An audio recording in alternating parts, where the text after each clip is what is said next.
The billionaire came back home early. And what his maid whispered will shock you. Raphael Justin turned the key before the doorman's shift ended. Snow had started again.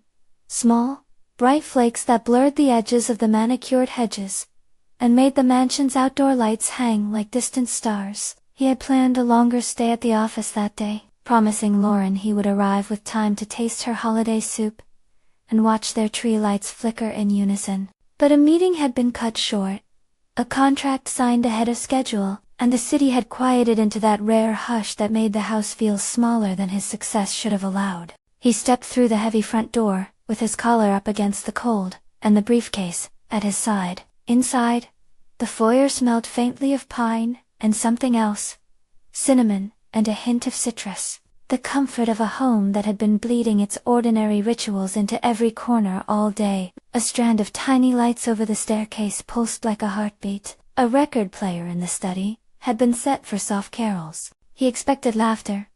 A footstep on the marble. Lauren's voice ready with a joke about his tie. A hand clamped over his mouth before he could think the word surprise. It was not large, but it was direct and precise. A body slid beside him with cat-quick motion, pressing him into the shadow of an open closet. The warm scent of soap and something crisp. The smell of hospital linen mingled with detergent flooded his face. He felt a palm at the back of his neck, guiding him down into the dark. "She!" A voice breathed at his cheek. Close up. Urgent. Not Lauren. It was Cynthia. He recognized the cadence of her quiet immediately. The long service at the house had made her speech a small, woven thing around him for years. He felt her hand tremble where it held his wrist. She pressed a finger to his lips, as if that single motion could seal danger into silence. "Don't make a sound," she whispered. "They think you're here with a party? They think they'll finish it tonight." Raphael's first thought was the absurdity of it. Lauren and Evan finishing what? Exactly. His second thought was the sensation in his stomach. A sudden coolness that had nothing to do with the snow. He had been fine minutes ago in his office, making decisions, signing off on things that would ripple into markets. Now, he sat in a closet with the maid who knew where every spare key was, and who had the look of a woman whose sleep had been shortened for weeks by worry. "Who?" he mouthed, without moving his lips. His throat felt clamped with a new kind of fear. Not for a portfolio, not for a reputation, but for the strangely fragile fact of his own life. Cynthia's eyes were sharp in the dim. She had pressed his mouth harder, as if to make sure the sound of air itself would not betray them. "Lauren," she breathed. "And Evan?" "He put the ribbon on the green juice this morning. They doubled the dose. If you walk back out there, Node, you won't make it through the night." The whisper was smaller than the word murder, but it carried the same weight, nearing the note of a prayer. Cynthia's voice folded over the syllables, like a benediction and an accusation at once. Raphael's heart beat like a frantic thing caught in ropes. He wanted to laugh it away. He wanted to fling open the closet and call for light and an explanation. Instead, the world narrowed until it was just the two of them, the sound of a record turning somewhere far down the hall, and the whir of their blood. He remembered the green juice on the kitchen counter, the bright bottle with a ribbon he had seen in pictures. Heretofore, Lauren's small theatrical gestures for holidays. He could almost see it now. A cheerful label. A bow that read like a line of invitation. How many times had he accepted a small courtesy and let it stand in for seeing what it covered? He thought of all the things he'd outsourced at home. The grocery lists, the winter plants by the window, the labels on the pantry. The house had softened the edges of living into a routine he no longer touched. "Cynthia," he said, the word a thread. "I've watched," she whispered. "Not because I wanted to spy, but because it's my work. I clean where hands never stop. I wash what others think they can hide. This is how I saw it out of the corner of my eye." She breathed in, and the sound was steady and anchor. "They don't do it all the time, just enough to make it look like an accident, or stress, or something that happens to men in their 40s, in their sleep. The day you missed dinner, there was a packet you left by the pitcher. I emptied the trash. There was a tiny bag. I kept it. I knew. I thought I could get you out on my own. Tonight, they planned to finish it. Rafa felt the floor tilt beneath him, not only from fear, but from a new, raw sense of betrayal. Lauren's face, the bright lipstick, the polite tilt of her head in society photos, was it merely a mask? Evan, his brother, the last person he would have imagined with such cold intent. But the image of Evan's face at the last family brunch flickered in his mind.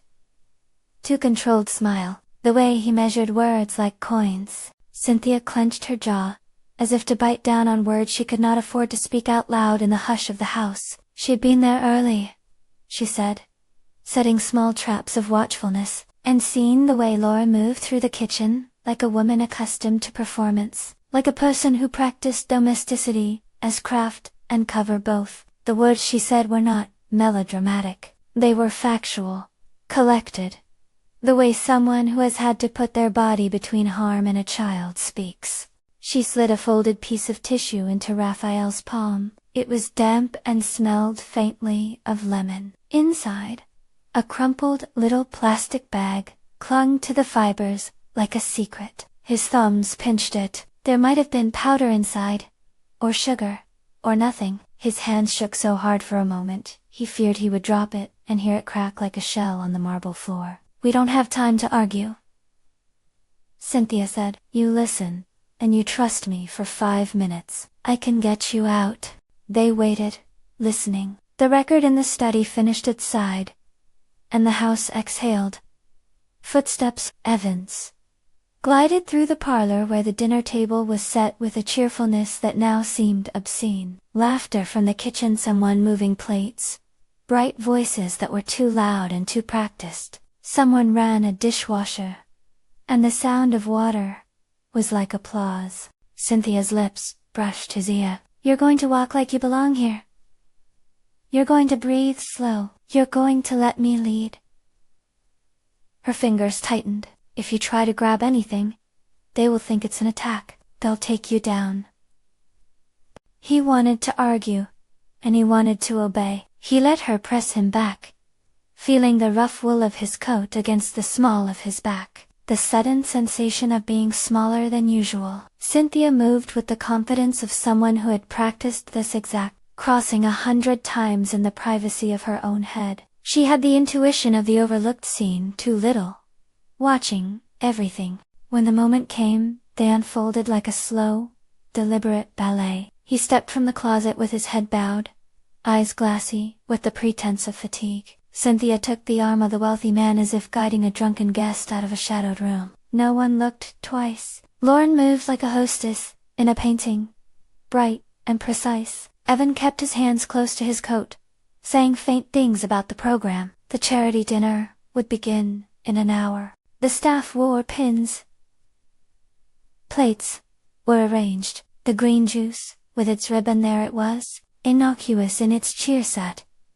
On the sideboard, as though it were a toast to health, they moved deliberately, with no sudden gestures. Cynthia spoke low, ready, and when someone reached for the juice with the small, perfunctory smile of a neighbor, she intercepted with the same motion she used every morning to place an extra napkin at a place she thought needed it. She touched the bottle, held it up the way a person might lift a decorative jar, and with the hand that had known every crack in that household's china, she slid it down, out of view. Her fingers brushed the ribbon. It felt like a rope from a noose. She set the bottle gently in an empty tray, and felt the small bag fold against her palm like a confession. They did not leave through the main door. Raphael's footsteps were measured, and light as snow. Cynthia guided him instead to a staff exit, a narrow door under the servants' stair.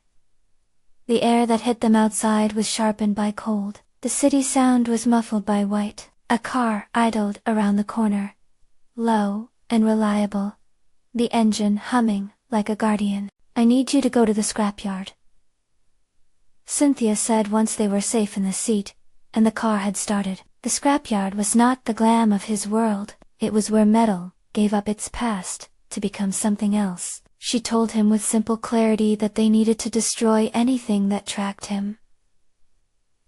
The watch, and his phone. She didn't elaborate on her reasons for the scrapyard beyond the practical. Her hands moved with the comfortable knowledge of a person who knew which devices betrayed people. He thought of Lauren's watch, a gleaming instrument of control he had admired in windows, not the one he wore. Whether this specific watch had anything to do with the plot, or simply belonged to him, mattered less than the sense that something in his life had been turned into a tool to narrow his breath.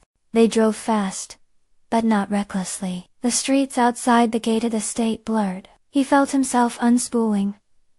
A tightness at his temples, a stiffness that made each breath a little more work. Cynthia sat perfectly upright, hand steady on the wheel, jaw set.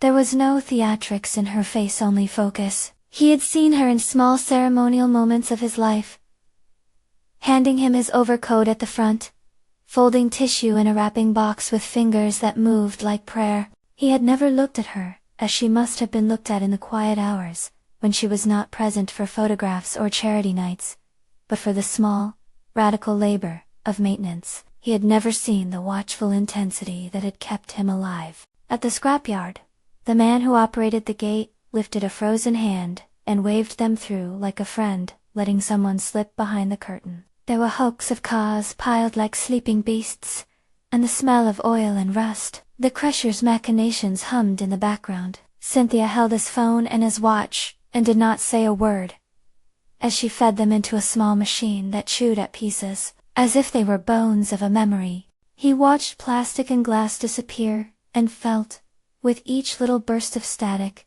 that his visible ways of tracking the world were being erased, like a map burned to ash. "You have dropped things," Cynthia said quietly. "They've put trackers on the things you wear sometimes, to monitor how you move. A husband moves into a house. The tools of ownership become shackles." Raphael's fingers dug into his knees. He had always believed his life was protected by layers he had paid for. Security, lawyers, loyalty bought with checks and time. The machine's mechanisms bit and tore at small pieces of hardware. He realized how thin that fabric actually was. On the ride from the scrapyard, Raphael drifted between feverish clarity and a kind of hollowed-out sleep. He tried to tell himself he was overreacting. Then he thought of the voice in the closet, and the simple, terrible precision of Cynthia's whisper. She had not said she would destroy anything to hurt his privacy. She was doing it to keep him alive. They didn't go back to the mansion. They parked outside of a neighborhood. Cynthia called home modest row houses, with lights in their windows, and children asleep under blankets. The kind of ordinary life Raphael had paid for from a distance, but rarely entered. He watched through the glass as a woman watered a plant under strings of warm bulbs, and felt something twist in him. An ownership guilt, or the beginnings of shame. Cynthia unlocked the door to her small apartment with a key that had scars of use. The space was spare but clean, a child's drawing pinned to a corkboard, a worn Bible on a shelf that had a ribbon marker, photographed son at a graduation, a man faded in sepia, who Raphael assumed was the brother who had died.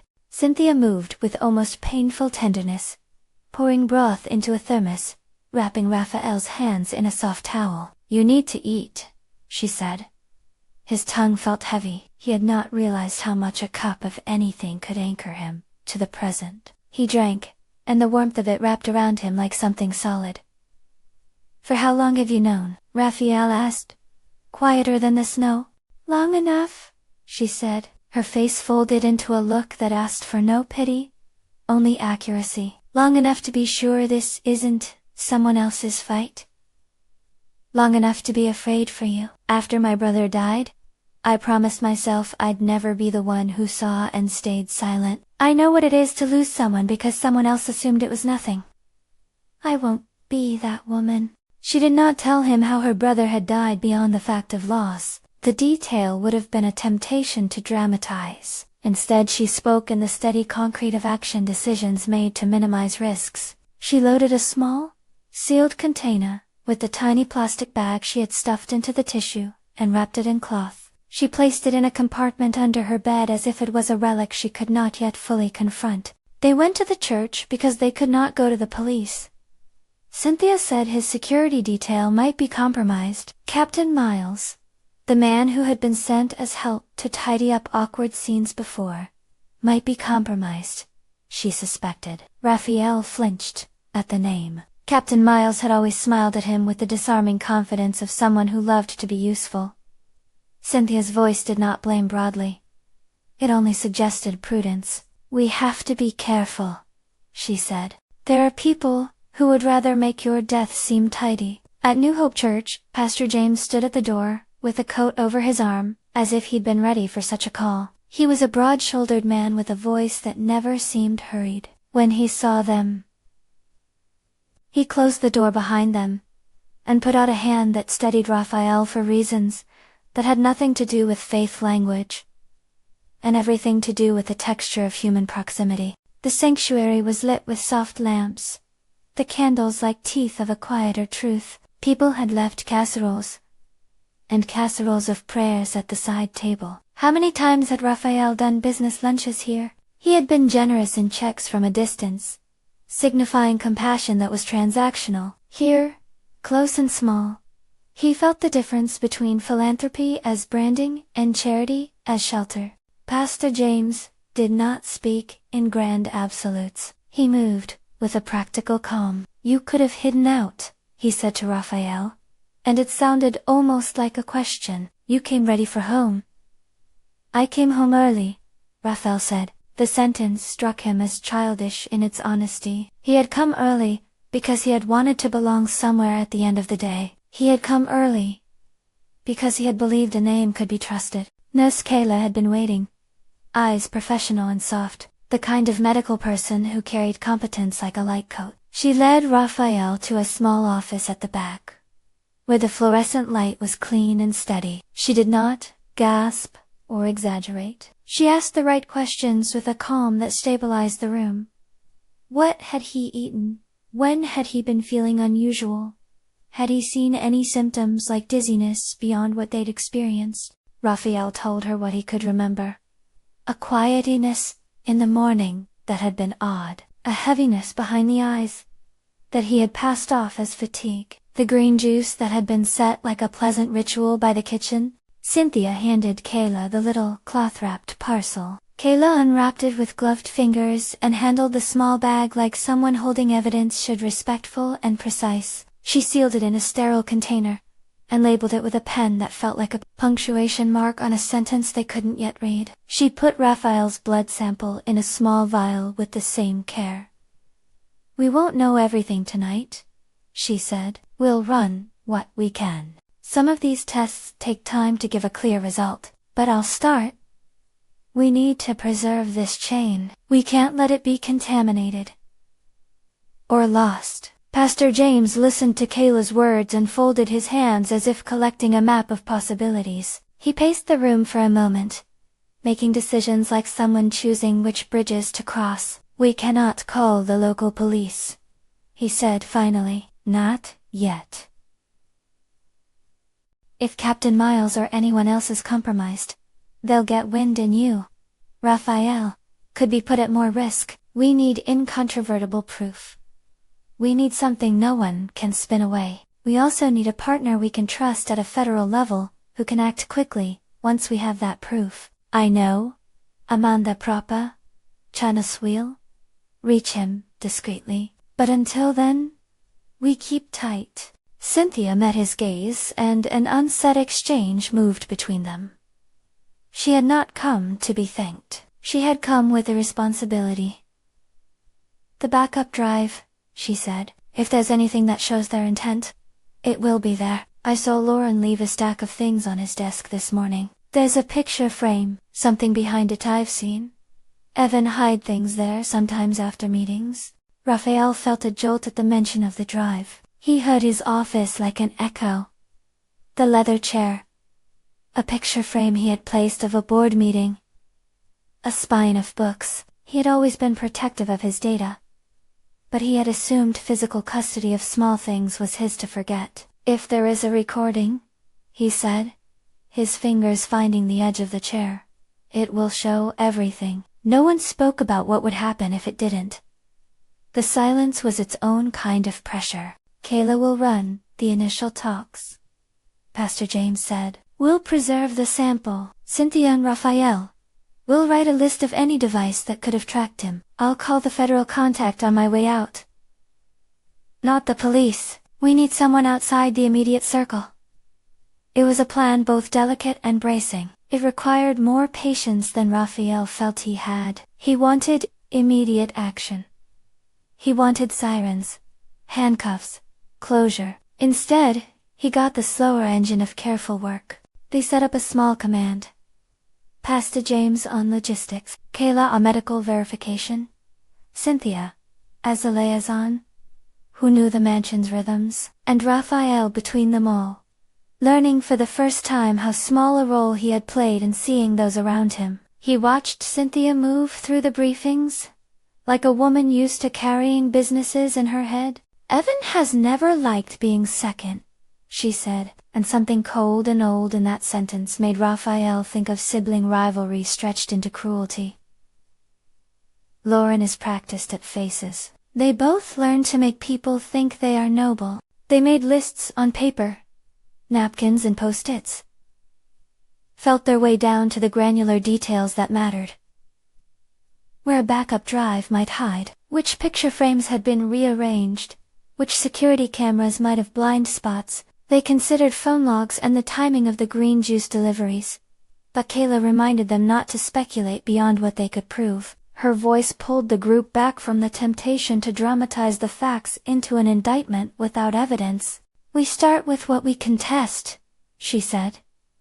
"We don't guess. A guess can be used against us." As the night deepened, and the church's lights glowed against the snow outside, Raphael found himself sitting in the small community room with a cup of coffee in his hands. The sound of laughter from a group in the next room tossed up like a buoy. People were sorting donations for the holiday, unaware of the plan forming in the corner. He watched Cynthia move between volunteers with a softness he had not expected. She offered a tray to an elderly woman, and adjusted a chair for a man with a limp. Her movements were unseen by the part of the world Raphael had occupied. He had a sudden memory of compliments. He had showered on her in small, thoughtless ways.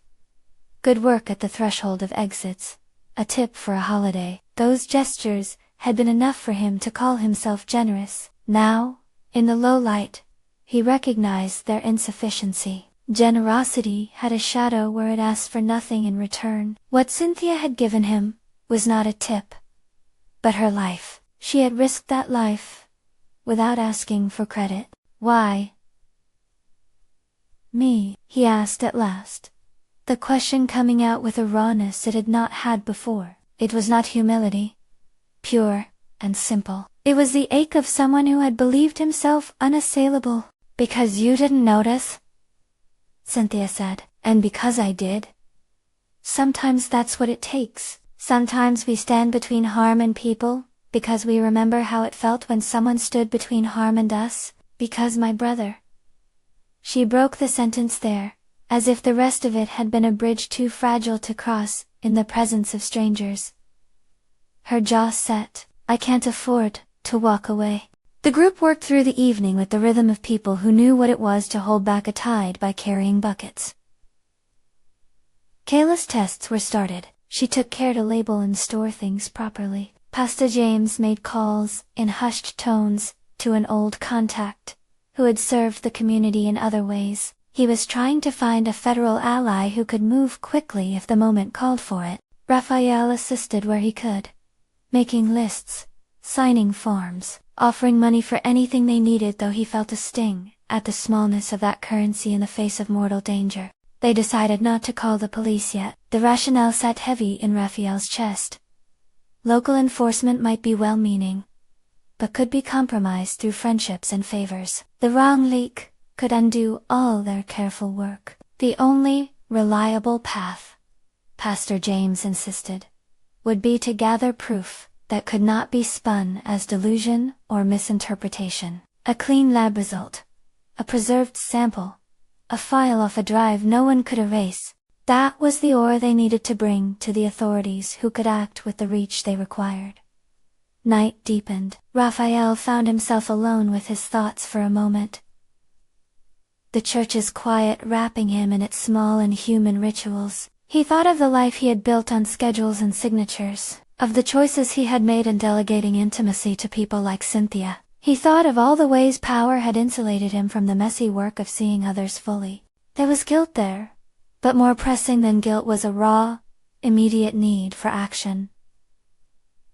He had to be better, that much was clear even in the haze of the night's adrenaline. Cynthia sat across from him, the lamp between them casting a soft line of light. The photograph on the wall above them was of a Christmas dinner at New Hope last year, people smiling, plates in hands, a small congregation of faces that had gathered to offer warmth. She looked at him without sentimentality. "I can get the drive," she said quietly, and the sentence settled the room like a new law. "I know the house. I can go back when others expect a different thing. But we have to be sure. Kayla has something to show. If the test comes back weak or inconclusive, people will call it paranoia. We must have both." Raphael swallowed. "And you'll go back into that house?" She nodded. "I'll go back into what I know. I won't go alone." He thought of the closet. He thought of the whisper. He thought of the green juice with the ribbon that now flashed in his mind like a red flag. For the first time in his life, he felt the need to be small enough to rely on someone else's courage rather than his own bank of resources. "Before we continue," Pastor James's voice arrived from the doorway where he'd been on his phone. "I need to ask, who do you trust? Not who do you think you should trust, but who do you know will move with the right kind of hands?" Silence answered at first. Then Raphael met Cynthia's steady gaze, and realized that his answer had been there the whole time. "Her," he said, and the word felt like a promise more than a command. "Before we go on," Cynthia murmured, as if worrying at the seam of something, "tell me, if this reaches the public and you have to choose, what will you do for the people who stood with you?" "I'm tired of being thanked with a dinner and a donation." The question landed differently on everyone. Pastor James' jaw tightened with the recognition that wealth had been used like ointment without a surgery. Raphael could not answer with an easy check or an oversized tax credit. He had been given a chance to see clearly in the dark. In the hush that followed, Raphael thought of his father's voice at the edge of memory.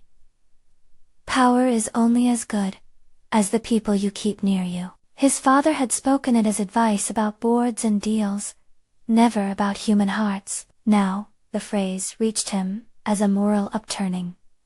Power with no accountability was a brittle thing. Kayla emerged from the small lab area, her gloved hand holding a slip of paper. She would run further tests overnight. "I can't promise a full answer right away," she said, "but if there is something in that drink, we'll find it. We'll know whether it was accidental or deliberate."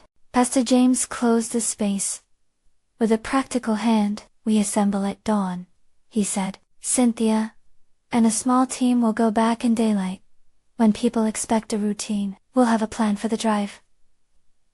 We won't let anyone panic. We will secure the evidence, and then we will bring it to someone who can act." The church settled into a fragile, watchful night. Raphael slept in a fold-out chair between a stack of donation boxes and a basket of knitted hats. His dreams were skittered with images of ribbons and bottles. Cynthia dozed on a couch with a vigilant hand near her coat. Pastor James sat with a ledger open but closed, watching the dim windows as if he were keeping an eye on the snow. Outside, the night breathed, and the snow kept falling, thick and gentle, covering the world in temporary mercy. There were small sounds that made the hair at Raphael's nape rise.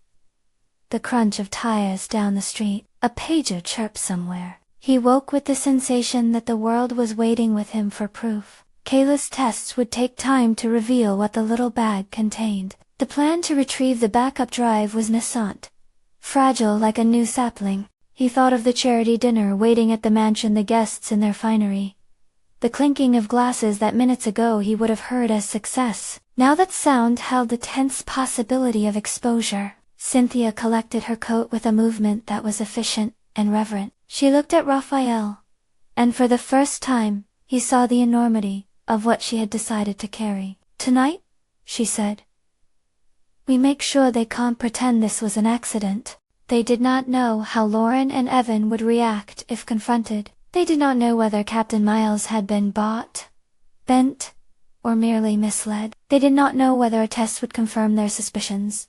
But they had, for now, gathered their small suite of facts. The bottle with the ribbon, the tiny plastic bag Cynthia had saved, the destroyed devices at the scrapyard, the sealed blood sample in Kayla's care, and the knowledge that something irretrievably wrong had been hiding behind the polished face of a family holiday. As they moved to action, Raphael felt an unfamiliar humility soak into him. It would not be enough to be outraged. It would not be enough to write a check, or to speak at a gala. He would have to use the reach he had not as a curtain but as a shield. He would have to learn to see those he had paid for as people, not as conveniences. Outside, in the hush between the streetlights, a car passed, and the snow swallowed it. Inside, in the church kitchen, Pastor James poured fresh coffee into a chipped mug, and looked at the small, tightly wrapped parcel Kayla had given him. He thought of the long work it would take if the proof came back and if the law moved as it should. He thought of Cynthia's worn hands, and Raphael's stunned face. He folded his hands once, not in a performative way, but because he wanted to set his own heart straight for what would come next. They were not ready yet, but in the quiet, morning hours they had one thing: the recognition that the people often overlooked were sometimes the ones who stood between life and a slow, polite death. And for Raphael, that recognition burned sharper than any ledger. Before we continue, tell us in the comments, who would you trust in a moment like this? They packed into the church van before dawn.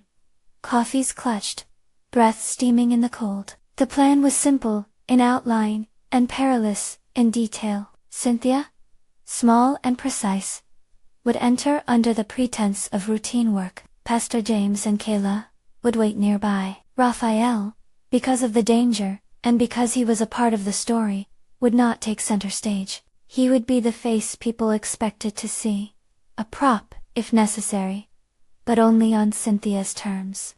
They had rehearsed the little scripts who would say what, how to deflect a question, how to pull a camera cable without looking conspicuous. They moved through the street, like a single thought. Houses passed in a blur of morning light, and frost on mailboxes. Raphael's chest ached with the imminence of exposure. There was no television ticker here, no headline to pre-announce guilt. There was only the very human work of finding the truth and framing it so it could not be smeared. When they reached the gate to the estate, the attendant was already there, smiling his practiced smile. He knew Pastor James and greeted him like a neighbor. That small human familiarity was one of the reasons they had picked this time. People expected polite things on such mornings. Cynthia held her bag like any other staff kit.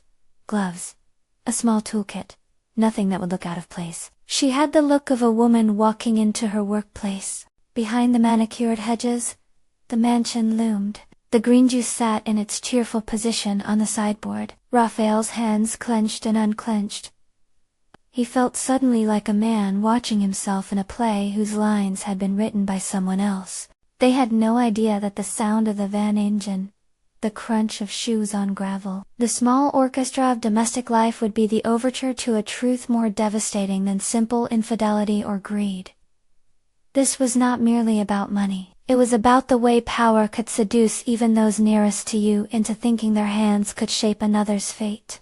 They moved inward. The first door opened like a mouth, and inside the house the air smelled like coffee and polished wood and the faintest trace of something medicinal. The ribbon on the green juice glowed like an accusation in the bright morning light. Cynthia stepped forward, calm, and Raphael thought he had never been more acutely aware of the size of the world he had thought he owned. She met a servant's eyes, and offered a casual word, a small arrangement of polite conversation, and then slipped beyond the dining room with the ease of someone whose hands belonged to routines most people didn't see. Pastor James and Kayla waited outside the staff door, silent and tense, while Raphael lingered near the parlor, feeling the hum of the house like a current beneath his skin. The clock on the mantel ticked with ceremonial precision. Somewhere above, a curtain rustled. He closed his eyes and imagined the footage they would find.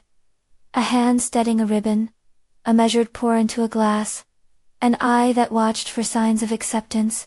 The thought made his stomach drop in a way no market had ever managed. Inside, Cynthia moved with the choreography of someone who had set aside fear, like a coat she could take on and off. She knew the cut of the rooms, the safe places where someone might hide a drive, the long shadow behind the family photographs. She reached for the frame behind which Evan liked to tuck receipts and small things, old habit left over from years of moving documents in the margins of wealth. Her fingers found the seam and pried gently, careful to leave no scrape. She felt the warm press of a plastic rectangle slide into her hand. It was heavier than she had expected. It felt, in that exact way, like the weight of a whole life when laid in a palm. She slipped out, as if nothing had happened. The house moved around her like a practiced dance. No one had noticed the moment the drive changed hands, and that was the point.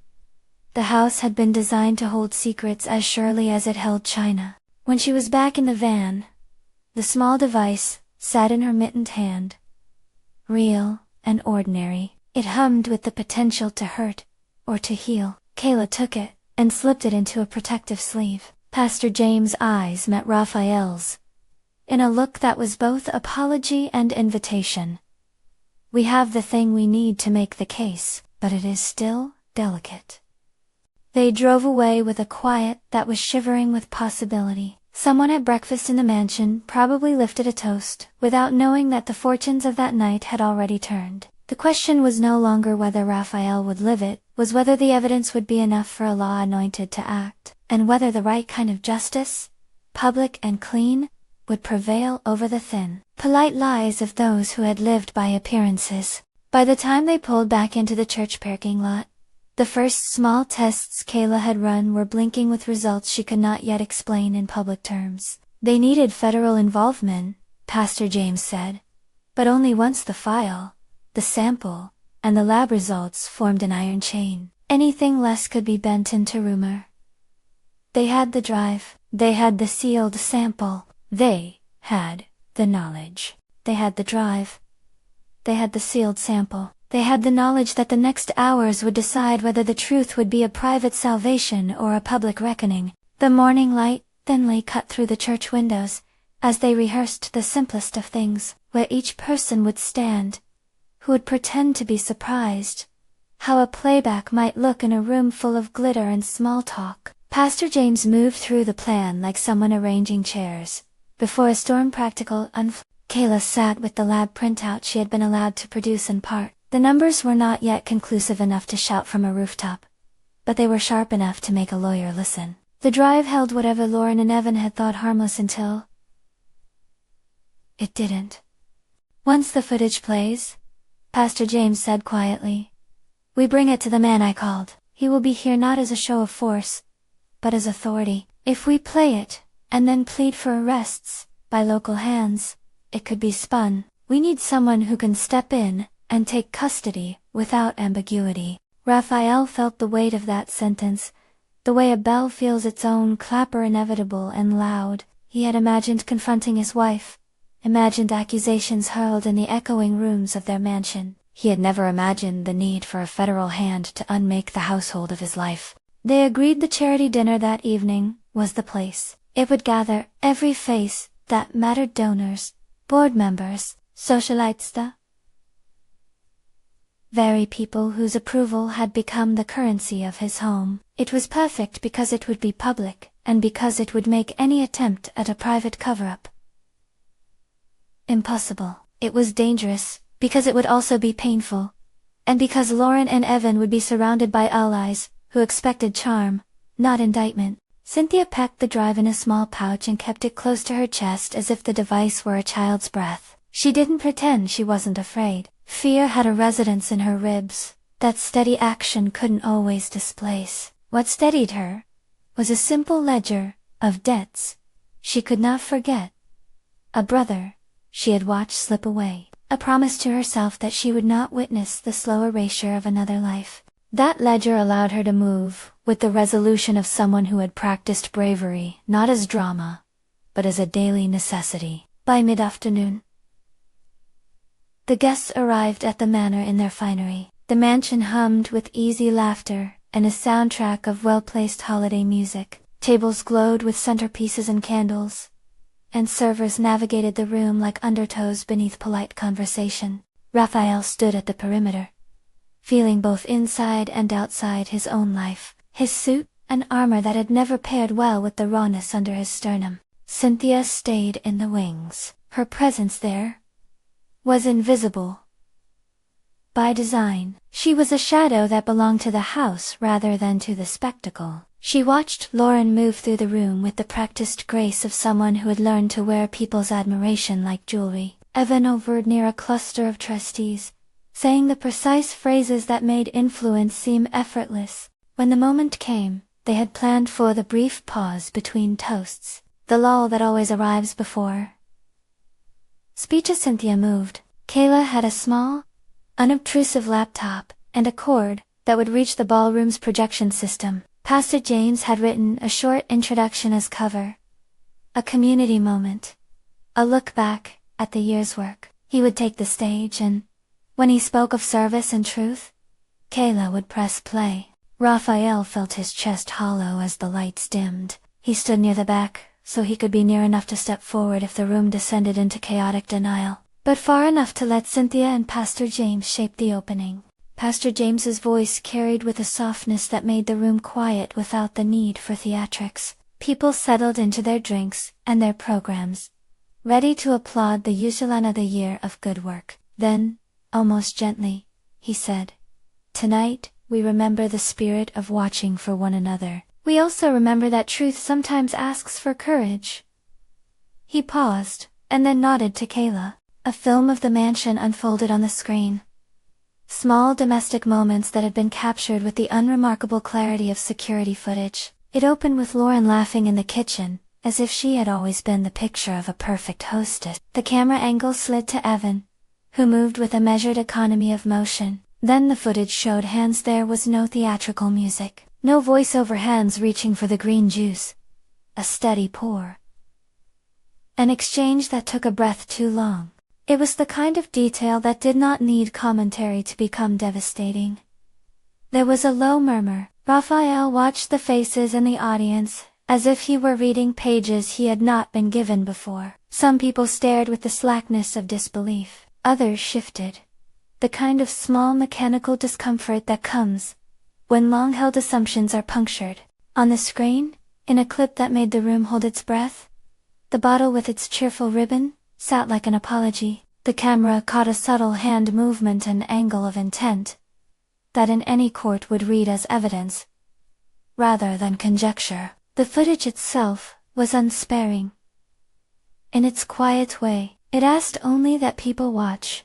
Then Kayla's name lit small on a subtitle and she stepped forward with the sealed sample. She spoke plainly, without the tremor of righteous spectacle. "We ran preliminary tests this morning," she said. "We preserve samples to avoid contamination. This is what we found." A few concise words, a few numbers explained in the language of certainty rather than assumption. The crowd reacted the way crowds do when an agreed story cracks. Some denied, some stared, some pressed their hands to their mouths. At the side, a man in a navy suit Raphael hadn't met before eased forward. He moved without the self-consciousness of someone seeking applause. He moved with the deliberate economy of an official who had learned how to make a room surrender to authority. Pastor James had called him an agent with federal jurisdictions, someone who could act when local channels might be compromised. "Everyone maintain your places," the agent said into a small radio as he took in the ballroom. His voice carried the kind of quiet command that doesn't scream but doesn't beg. He didn't shout. He didn't need to. People obeyed because the truth has a way of rearranging people's priorities in a hurry. Lauren's face went pale in a way that made Raphael's heart stop, not because of guilt alone, but because the charm that had always been a practiced mask had slipped like a veil. Evan's control cracked in the angle of his jaw. They murmured disbelief, then a brittle chorus of rebuttal. The first thin breaths of an argument that had been cut off by images and lab reports that could not be pushed aside. There was no violent scene. There was a measured intervention. The federal agent moved with the authority of law and placed a hand on Lauren's arm. He read rights in a voice practiced for this exact kind of moment. Evan protested, with a strangled sentence. The type of indignation rich men often use when they think money can rewrite consequence. The agent's call was steady. Custody, formal charges, an order that made the room feel as though the floor itself had shifted. Someone near the front dropped a glass. The sound was small and startling, like a punctuation mark. Conversations stuttered into silence. People looked at Raphael, some with accusation, some with sympathy. Raphael felt like an amputee learning to stand again. Balance had to be relearned. When the arrests were made, there was no mob. There was a procession of badge, paperwork, and escorted egress. Lauren's lipstick smudged at the corner of her mouth as she walked past tables that had once applauded her. Evan's expression was a complex wash: surprise, calculation, then the slow, ugly unmasking of a man who had thought himself untouchable. Captain Miles, who had been seen through the night hovering near a wine cart and smiling too easily at acquaintances, was quietly taken aside by the agent for a brief interview. He was not waved through because the agent had been told there were potentially compromised hands inside the household. The man who had been sent to help was, for now, only a subject to be questioned. The crowd watched him move away and put the contour of suspicion over an otherwise genial face. Through it all, Cynthia remained a small figure at the edge of the drama present, but not theatrical. Raphael kept wanting to say something to her in front of everyone, a pronouncement that would be both gratitude and restitution. It took him a moment to find a voice that wasn't theatrically performative. When the agent had secured custody and taken the necessary statements, Pastor James stepped up and, with a voice tempered in pastoral steadiness, invited a silence for Raphael to speak if he wished. Looking at Cynthia, Raphael felt an image of the earlier closet and the whisper that had altered the shape of his life. He moved forward. "Tonight," he said, "I learned how little I saw. I learned that the things that protect me can also be used to harm me.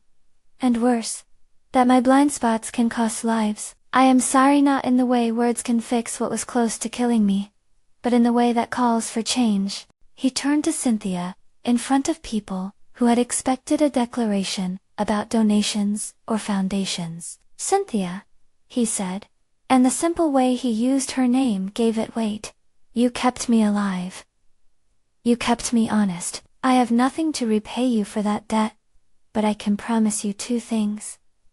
First, that you will have protection and legal support to live without fear. Second, that I will use every resource at my disposal to make sure the people who work in my homes are seen and safeguarded." The room held the sound of his words. There was clapping, tentative then broad, but it was not applause for spectacle. It was an acknowledgement that something had been set right. Cynthia's face. Raphael had seen 100 small time swears, unreadable for a beat. She had learned to meet favors with practical questions, rather than gratitude that could dissolve. "I don't want a statue," she said simply, steady as a bell. "I want people to stop pretending the work is invisible. I want policies that make it harder for families to use power to hide crimes. I want the people inside this house, and others like it, to know they have somewhere to go." Raphael listened.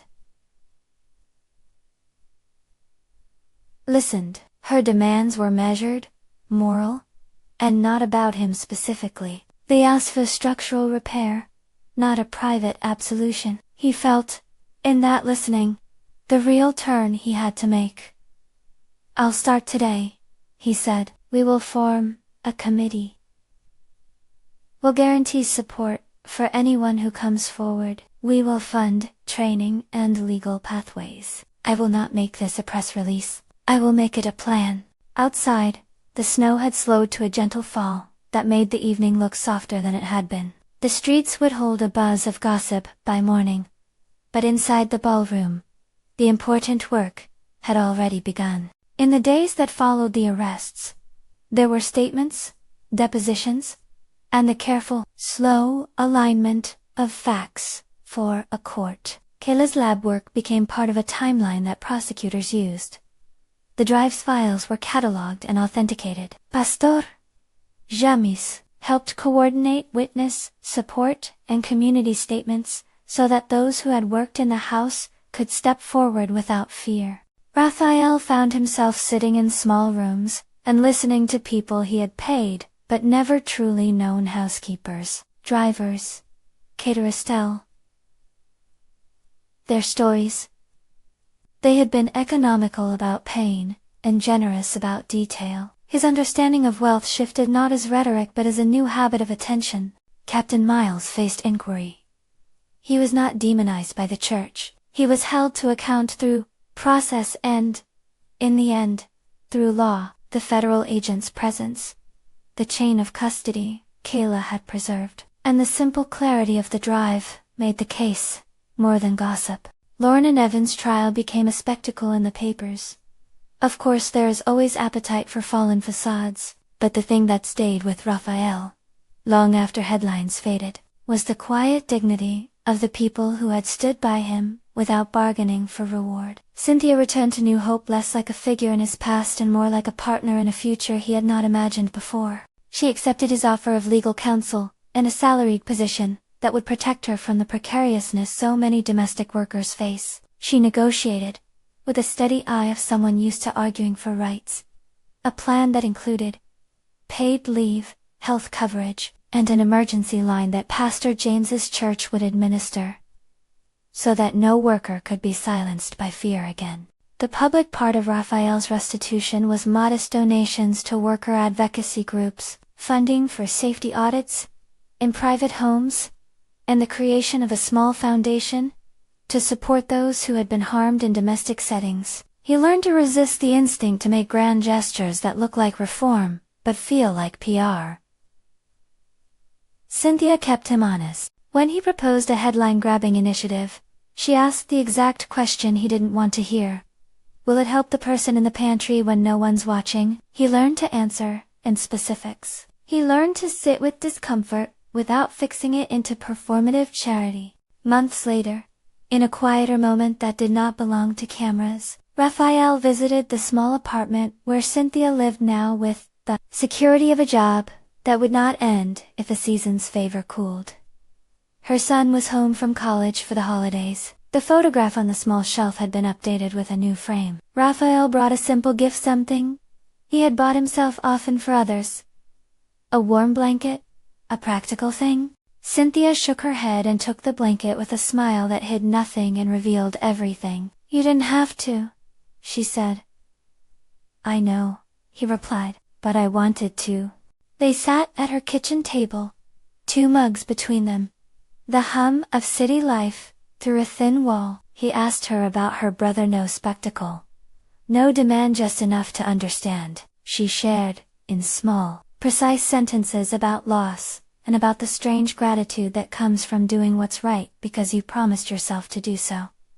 Her voice did not seek to teach him. It simply described what had been lived. In public, Raphael used his speaking opportunities to speak less about himself and more about systems. He spoke at meetings where policies were drafted. He listened more than he spoke. He found that his influence could be used, slowly and stubbornly, to make private workplaces safer and less subject to the whims of a single household's power. The trials concluded with legal consequences for those who had plotted against him. The punishments were not a parade of vengeance. They were the sober outcomes of a justice system doing what it was designed to do when evidence and patience meet accountability. The federal agent who had stepped into the ballroom declined interviews and returned to the work of doing what the law had asked him to do. Little fanfare much steadiness. At a small gathering months later, Pastor James offered a blessing that was not theatrical. He spoke of the thin places where courage and humility meet. He thanked those who had been brave enough to tell the truth, and those who had been brave enough to listen. He left out nothing that felt like triumph, and included everything that felt like repair. Cynthia returned to work sometimes in Raphael's homes, but she also used the resources she'd been given to pursue other plans. A certification course she had always wanted, a small savings account, a place where she could feel less like a person in waiting, and more like one building a life. She kept her sense of pragmatism. "I'm not a hero," she would say. When others insisted on the term, "I just didn't walk away." Raphael never stopped hearing the whisper in the closet. It lived in him as a correction. It made him notice the small things: an extra coat left behind, a hand that trembled while holding plates, a name spoken with quick politeness, and then forgotten. He learned to ask about the people he employed by name, and to listen for more than surface pleasantries. Wealth, he discovered, could do damage if it became a way of avoiding the hard work of seeing people as full, and it could also be used to fix the places that hide harm. The winter ended. Spring came with its own small promise. The mansion's halls had fewer ghosts now and more guarded silence. The green juice on the sideboard was absent from table displays. The ribbon no longer sat as a cheerful mask. People continued with their lives, as people do, but some things had shifted with a gravity that couldn't be undone by distraction. On an ordinary morning, sitting in an office that hummed with decisions and not with secrets, Raphael wrote a check in another, and another, not for applause, but to fund a hotline Pastor James would staff, and to underwrite legal support for domestic workers across the city. It was a small patch in a vast fabric, but it was a committed stitch. When he thought about the night he came back home early, he no longer thought of it as a failure to see. He thought of it as an invitation to change. He also thought of Cynthia, of the steadiness in her whisper, of how a life could be salvaged by a person who noticed what others wrote off as routine. He knew he had been given a second chance to turn wealth into protection rather than silence. The truth that had been whispered in a closet had traveled a long way. From the narrow breath of fear to the wide room of accountability, it had been rescued by ordinary courage and the slow work of systems doing their job when enough people refused to let appearance be the final arbiter. Sometimes, the people we pass by every day are the ones who keep us from falling. Power without humility fails the people nearest to it. Power with responsibility can make space for the dignity of all. Raphael carried that lesson forward, less as a slogan and more as an adjustment of how he lived his days. If this story stayed with you, think for a moment. Who in your life might be the person you overlook? What would it look like to listen more and assume less? Who would you want at your side if your world turned on a whisper? If this touched you, please like, share, and subscribe, and tell us in the comments which of these questions matters most to you. Who would you trust in a moment like that? What would you change about how power protects people? How can we better notice the courage of the overlooked?